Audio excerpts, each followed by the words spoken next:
반갑습니다. 글로벌 경제 리포터 짜영입니다. 자, 오늘 먼저 시황 정리부터 간략하게 한번 드려보도록 하겠습니다.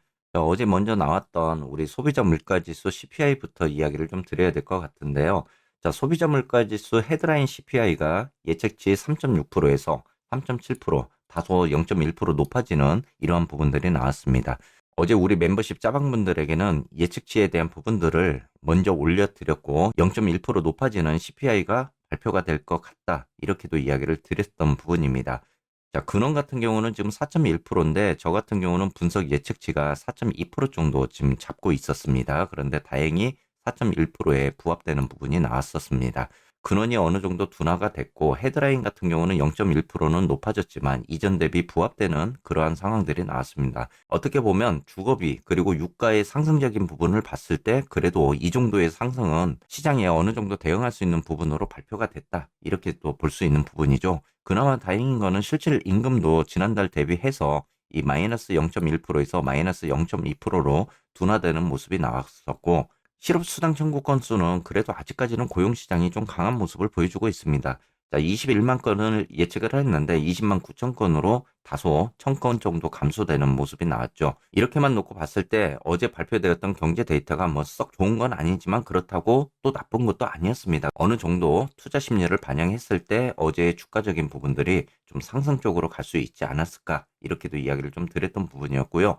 다만 과매수 구간으로 진입을 하는 그러한 과정들이 있기 때문에 어느 정도 차익 실현에 대한 매물적인 부분들은 충분히 나올 수 있다. 이렇게도 대응을 드렸습니다. 어느 정도 부분 익절을 통해서 수익화하는 것도 괜찮을 것 같다. 이렇게도 이야기를 드렸습니다. 자, 이렇게 CPI 데이터를 소화를 하고 나름대로 증시가 상승적인 모습을 보여줬다가 새벽 2시 결정적인 한 방을 맞게 됩니다. 바로 앞전에 우리 10년물 국채 입찰이 발표가 됐는데 이때도 국채 입찰에 입찰가가 높아지는 모습이 나오고 응찰률이 그만큼 떨어지는 모습들이 나오면서 장중에 한때 이 주식시장이 하방 쪽으로 내려오는 모습을 보였습니다. 어제 새벽에 발표되었던 30년물 국채 입찰이 이전에 4.34%에서 4.837로 높아지는 이러한 모습이 나왔죠. 자, 그만큼 국채를 사는 사람들이 없다 보니까 응찰률이 떨어지다 보니까 국채의 가격이 높아지는 상황들이 벌어졌습니다. 이로 인해서 장중 새벽에 주가가 하방 쪽으로 돌아서는 이러한 모습들을 보여줬고 또 증시가 충격에 휩싸이는 이러한 모습들도 어제 보여줬습니다. 어제 새벽에 이렇게 30년물 국채 입찰 응찰률이 떨어지면서 그리고 국채 가격이 상승을 하면서 이 수익률에 대한 부분이 발표가 되자마자 큰 장대 양봉을 만들면서 급격하게 상승을 하는 모습을 보였습니다. 그러다 보니까 주가는 하방 쪽으로 빠지는 이러한 형태가 지금 나타나고 있습니다. 오늘은 여러분들께 S&P 500 차트 관련해서 이 간략하게 좀 이야기를 드려봐야 될 것 같습니다. 어떻게 보면 지금 구간이 굉장히 좀 중요한 구간입니다. 자, 매수 신호가 어느 정도 들어오면서 지금 현재 이 상승적인 구간들을 지금 만들어 줬는데요. 과연 이러한 매수 신호가 유효한지에 대한 부분도 우리가 좀 생각을 해봐야 될 부분인 것 같습니다. 자, 오늘 영상은 여러분들이 좀 참고적으로 잘 보셨으면 좋겠고 이후의 방향성에 대한 부분들도 여러분들이 좀 찾아가셨으면 좋을 것 같습니다. 자, S&P 500 지수로 측정한 주식시장이 지지 구간에서 지금 반등을 하는 모습을 보여주고 있습니다. 자, 이것은 단지 이제 과매도 랠리인지 아니면은 새로운 강세 추세로의 시작인지는 우리가 지켜봐야 될 부분인 것 같습니다. 지지 구간이었던 4,200 수준에서 SPX의 200일 이동 평균선, 장기 이평선의 상승이라는 두 가지 형태로 나타나고 있는 모습입니다. 과매도 랠리라는 경우는요, 일반적으로 하락하는 20일, 우리가 이제 중심선이라고 부르고 있죠. 이 중심선보다 약간 높은 수준으로 상승을 하는 부분을 말합니다. 자, 어떻게 보면 지금 추세를 그렇게 만들어 가고 있는 거죠. 자, 20선보다는 조금 높은 수준으로 움직이고 있는 형태가 나옵니다. 현재 S&P 500인 SPX 차트에서 중요한 점은 바로 이 구간입니다. 자, 지난달 FOMC 회의 이후에 남겨진 갭 구간인데요. 지금 현재 SPX가 4,400선이죠. 4,401선에 거래되는 경우 발생하는 격차가 채워진다면은 이는 시장에 의미 있는 강세 단계가 될 수 있습니다. 자, 지금 현재 SPX는 현재 그 격차를 메우고 있는 단계죠. 이것을 메우지 못하고 이 4,401선에 대한 저항적인 구간을 돌파하지 못한다면은 이 강세 시장으로 가기에는 좀 어려울 수 있다. 이렇게 우리가 봐야 될 부분입니다. 자, 그만큼 이 구간을 메꾸면서 이 저항 구간인 4,401선을 돌파하는 모습이 나온다면은 시장은 강세 시장으로 전환될 수 있는 그런 구간이기도 합니다.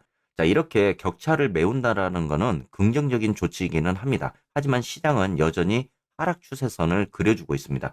지난번 고점 구간인 4,600선에서 지금 계속적으로 하방으로 내려오는 추세 라인을 제가 지금 설정을 해놨습니다. 이렇게만 보더라도 아직까지는 SPX가 하방 추세에 놓여져 있다. 이렇게도 봐야 될 부분인 것 같고요.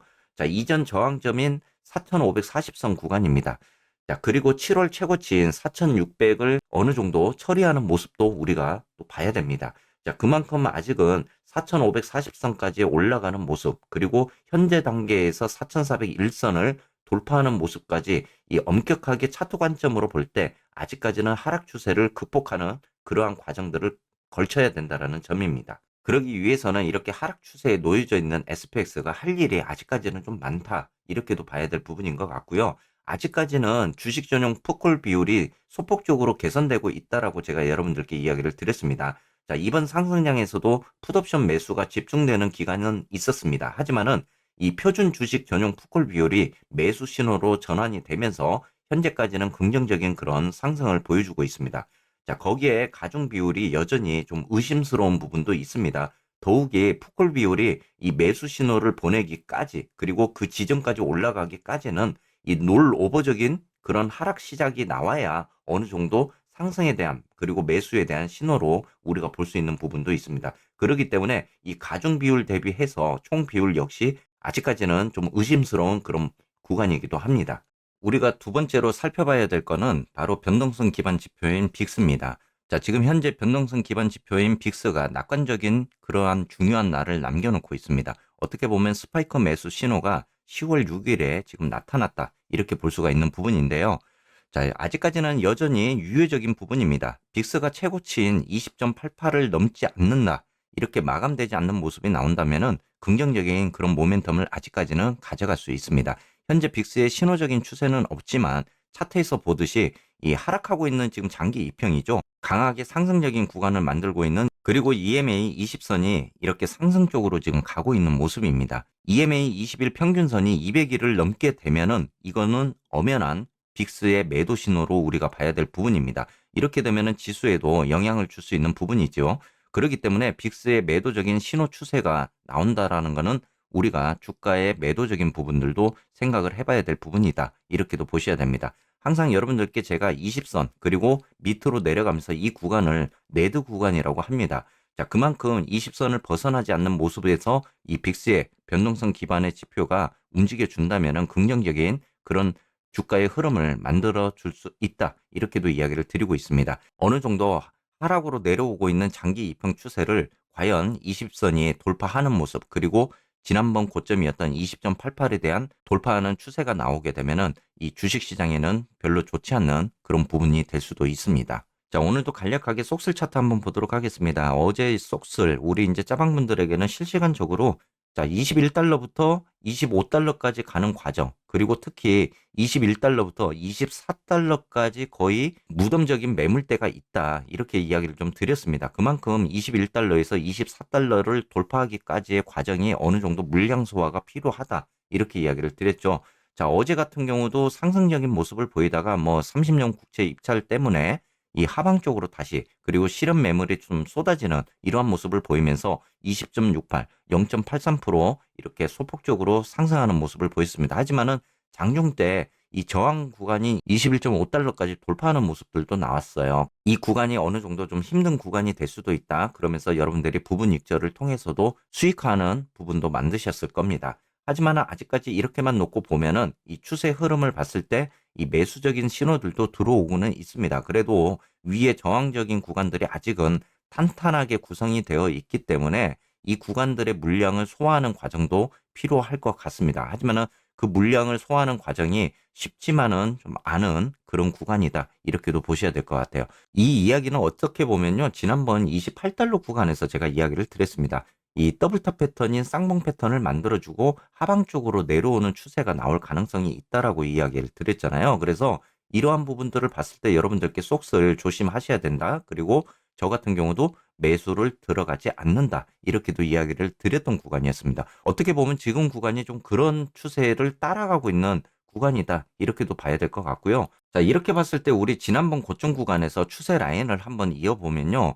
지금 이 구간을 통해서도 이 강하게 돌파하는 모습이 지금 나왔습니다. 나름대로 20달러 구간인 저항선을 돌파하면서 지금 움직이는 형태고요. 이렇게 봤을 때 1차적으로 20달러 구간이 좀 지지를 해주는 그런 자리가 될 수도 있다. 이렇게도 이야기를 드렸습니다. 아직까지는 추세를 만드는 이제 그런 과정이고, 시그널적으로 봤을 때는 상방적으로 움직이는 정확한 그런 시그널은 나오지는 않았지만, 이러한 상승을 통해서 지금 단기적 시그널이 이 과매수 구간에 진입을 하기 때문에 어느 정도 조정이 나올 수 있는 그런 구간이기는 합니다.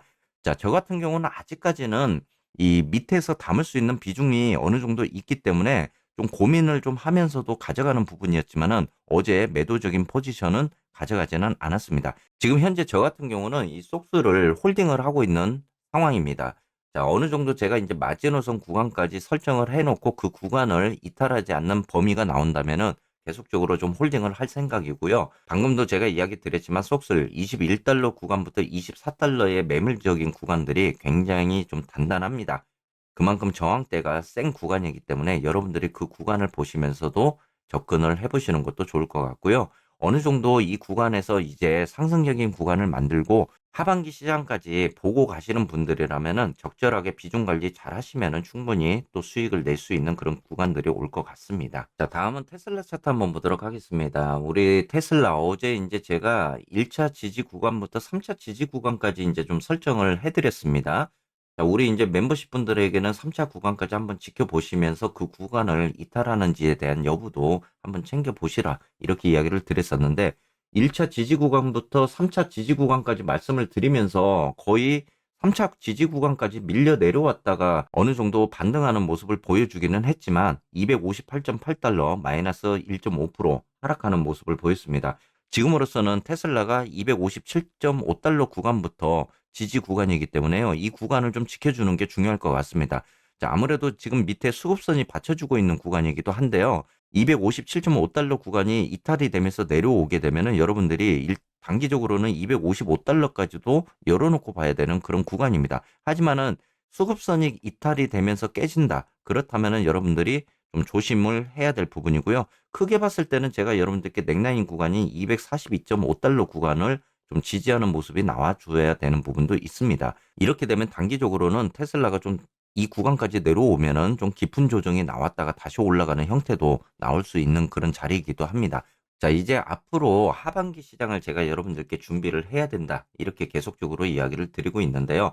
그만큼 국제 수익률 상승에 의해서 지수가 충격을 받고 있는 모습들도 나오고는 있습니다. 하지만은 과거적으로 봤을 때 또 하반기 시장, 그리고 여러분들께 제가 이 10월 시장에 있어서도 10월 10일 이후에 이 상승적인 그런 구간들이 나올 수 있다라고도 이야기를 드렸습니다. 어느 정도 9월 시장에서 하방 쪽으로 내려왔다가 10월 중순쯤 돼서 상방 쪽으로 움직이는 형태도 나올 수 있다. 이렇게 이야기를 드렸었는데, 이제는 하반기 시장에서는 여러분들이 계속적으로 이야기를 드리고 있지만 이 대형주 위주의 포트를 가지고 투자적인 부분들을 가져가셨으면 좋을 것 같습니다. 아직까지는 이 인플레이션의 심화적인 부분들을 봤을 때 이 중소형주의 변동성적인 부분들은 충분히 일어날 수는 있겠지만 좀 더 안정적인 수익을 가져가기 위해서는 여러분들이 대형주 위주의 포트, 그리고 우리가 흔히 말하는 메가캡 위주의 포트를 가지고 하반기 시장까지 좀 움직여 보셨으면 좋을 것 같습니다. 그리고 내년 이후에 뭐 경기 침체가 올지 안 올지는 우리가 내년 시장을 보면서 한번 살펴봐야 될 것 같습니다. 아무래도 어제 또 국채 입찰에 대한 움직임이 좀 좋지 않은 그런 상황들이 나오다 보니까 또 오늘 차익 실현에 대한 그런 매물적인 부분들도 나올 것 같고요. 오늘 중요한 경제 데이터는 아무래도 또 미시간 이 심리 지표, 그리고 기대 인플레이션에 있다라고 봐야 될 것 같습니다. 자, 오늘 시장도 여러분들 대응 잘 하시고요. 또 좋은 수익 만들 수 있는 그런 하루 되시기를 바라겠습니다.